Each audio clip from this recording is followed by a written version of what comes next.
자비하시고 은혜로우시며 노하기를 더디 하시는 사랑의 하나님, 하나님의 은혜를 참으로 감사드립니다. 하나님께서 허락하신 이 하루하루가 일상이 반복될 때에 이 일상들을 하나님 앞에 감사함으로 살아갈 수 있는 저를 되게 하시고, 이 하루가 진정한 의미를 깨달아 하나님께서 허락하신 모든 것들을 잘 헤아릴 수 있는 지혜와 분별력을 저에게 허락하여 주옵소서. 말씀을 통하여 새 힘을 얻게 하시고, 찬양을 통하여 새 힘을 얻게 하시고, 끊임없이 흘러들어오는 하나님의 은혜로 이 모든 일상들이 기쁨과 감사가 되게 하여 주옵소서.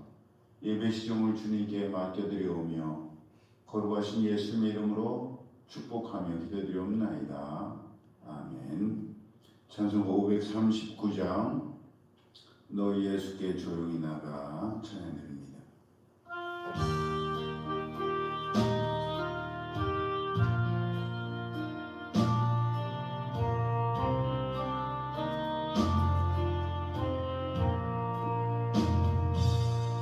너 예수께 조용히 나가 내 모든 짐 내려놓고 주 십자가 사랑을 믿어 죄 사함을 너 받으라. 주 예수께 조용히 나가 내 마음을 쏟아놓으라. 늘은 미리 보시는 주님 그 은혜를 베푸시리. 주 예수의 은혜를 입어 내 슬픔이 없어지리. 내 이웃을 늘 사랑하여 너 받은 것 거저주라. 주 예수께 조용히 나가 내 마음을 쏟아놓으라. 늘은 미리 보시는 주님 그 은혜를 베푸시리.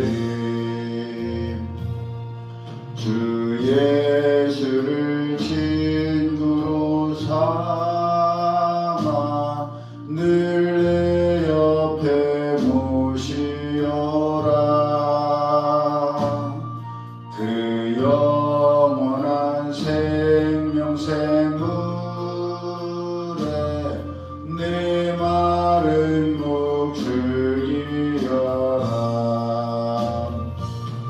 주 예수께 조용히 나가 내 마음을 쏟아놓으라. 늘은 미리 보시는 주님 그 은혜를 베푸시리. 너 주님과 사귀어 살면 새 생명이 넘치리라.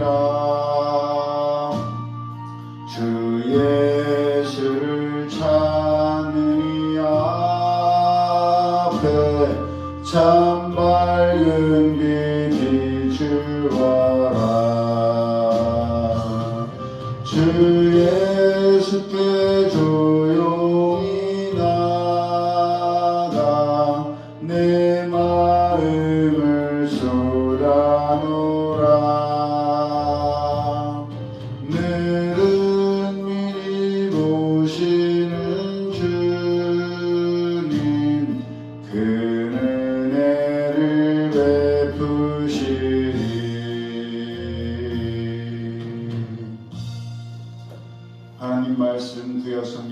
사무엘상 16장 6절에서 13절까지의 말씀 우리 함께 합독합니다.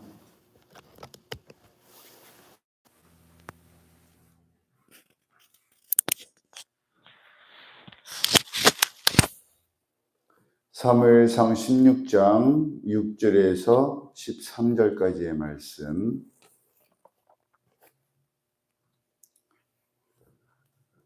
시작. 그들이 오매 사무엘이 엘리압을 보고 마음에 이르기를 여호와의 기름 부으실 자가 과연 주님 앞에 있도다 하였더니 여호와께서 사무엘에게 이르시되 그의 용모와 키를 보지 말라. 내가 이미 그를 버렸노라. 내가 보는 것은 사람과 같지 아니하니 사람은 외모를 보거니와 나 여호와는 중심을 보느니라 하시더라.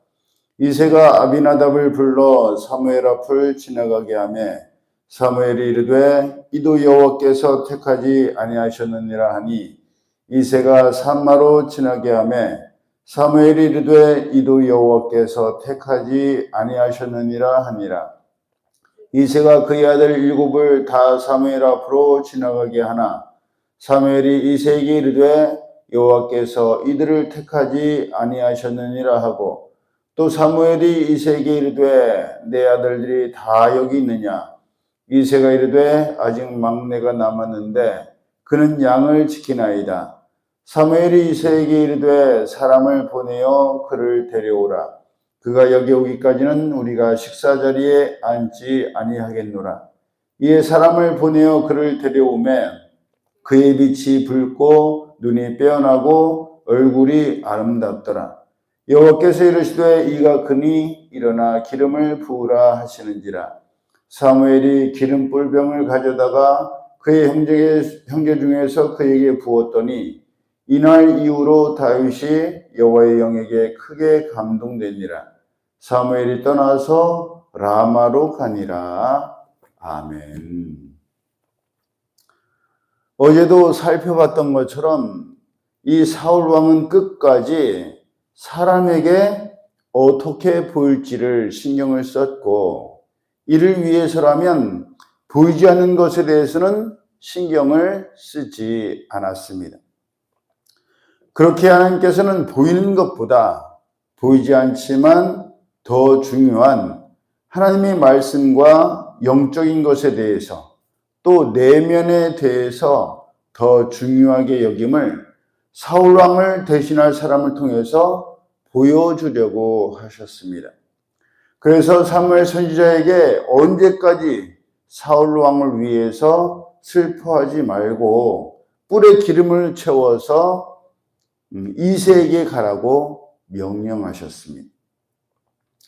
하나님께서 이새의 아들 중에서 한 왕을 보셨다라고 말씀하셨습니다. 하나님 말씀에 순종하여서 이새에게로 간 사무엘 선지자 눈앞에 이새의 장남인 엘리압이 나타나자 사무엘 선지자는 하나님께서 기름 부으실 자가 과연 하나님 앞에 나타났다라고 말했습니다. 아마 그만큼 엘리압의 용모와 키가 뛰어났기 때문일 겁니다. 그런데 그런 사무엘 선지자에게 하나님께서는 그의 용모와 키를 보지 말라. 내가 이미 그를 버렸다라고 말씀하셨습니다. 그뿐만 아니라 내가 보는 것은 사람과 같지 아니하니 사람은 외모를 보거니와 나 여호와는 중심을 본다라고 말씀하셨습니다. 그러니 하나님의 말씀을 종합해 보면 엘리압은 외모로는 훌륭했을지 모르지만 그 마음의 중심은 하나님 보시기에 합당하지 않았다는 말씀이었습니다. 왜 그럴까? 우리가 성경 전체를 다 살펴볼 수는 없지만 사무엘상 17장 28절을 보면 그 이유를 추측할 수가 있습니다. 하나님으로부터 이새의 막내 아들인 다윗에게 기름을 부으라는 명령을 받은 사무엘 선지자가 사무엘상 16장 13절을 보면 모든 형제들이 부는 앞에서 기름불병을 가져다가 다윗에게 기름을 부었고 이날 이후로 다윗이 하나님의 영에게 크게 감동되었습니다. 그런데 그런 다윗이 골리앗과의 대치 중이었던 전쟁터에 나타나서 골리앗이 아침마다 나와서 하나님의 군대, 이스라엘 백성들을 조롱하고 멸시하는 것을 듣자, 아니 왜 이렇게 살아계시는 하나님의 군대를 모욕하는 골리앗을 그냥 두고 보느냐, 왜 지켜만 보고 있냐 라고 물었을 때에 옆에 있는 사람들이 골리앗을 죽이면 사울 왕이 재물도 많이 주고 딸도 주고 세금도 면제해 준다라고 이야기를 해줬지요. 그랬을 때 큰형 엘리압이 어떻게 합니까? 다윗을 향해서 화를 냅니다. 그러면서 너가 어찌하여 이리로 내려왔느냐? 들에 있는 양들을 누구에게 맡겼느냐? 나는 너의 교만과 너의 마음의 완악함을 아노니 너가 전쟁을 구경하러 왔도다 라고 하면서 많은 사람들 앞에서 다윗을 핀잔하였고 조롱하였고 웃음거리로 만들려고 했습니다. 무슨 말이냐? 이미 엘리압은 사무엘 선지자가 모든 형제들이 보는 앞에서 다윗에게 기름을 부었기 때문에 이치적으로 하나님께서 다윗을 사용하시려나 보다. 더더군다나 기름 부음은 아무에게나 하는 게 아니지 않습니까? 제사장과 왕에게만 붓는 것이 기름 부음이었기 때문에 제사장일 리는 없고, 왜냐하면 제사장은 레위 지파만 할 수 있으니까 유다 지파였던 다윗에게는 제사장이 올 수가 없지 않습니까? 그러니 제사장은 아니고 나머지 하나가 왕인데, 그런 특별한 예식에 있었으면 형제들도 다윗이 하나님께서 택하신 사람이구나, 그것을 알고 있었을 거예요. 그런데도 불구하고 다윗이 왔더니 네가 여기 왜 왔는지 안다. 네가 전쟁을 구경하러 왔잖아 이놈아. 그러면서 큰형이 막내를 그렇게 무시하고 조롱했던 겁니다.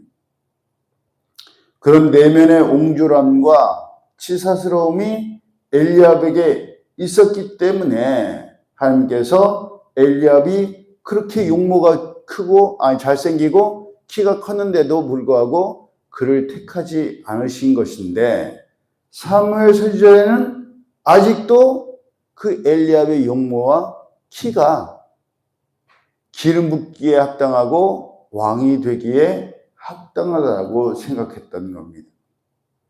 이미 눈에 보이는 것이 다였고 그것이 가장 우선순위에 있었던 사울 왕에게 그렇게 대이고도 사무엘 선지자는 아직도 그렇게 눈에 보이는 것을 택하려고 했던 것입니다.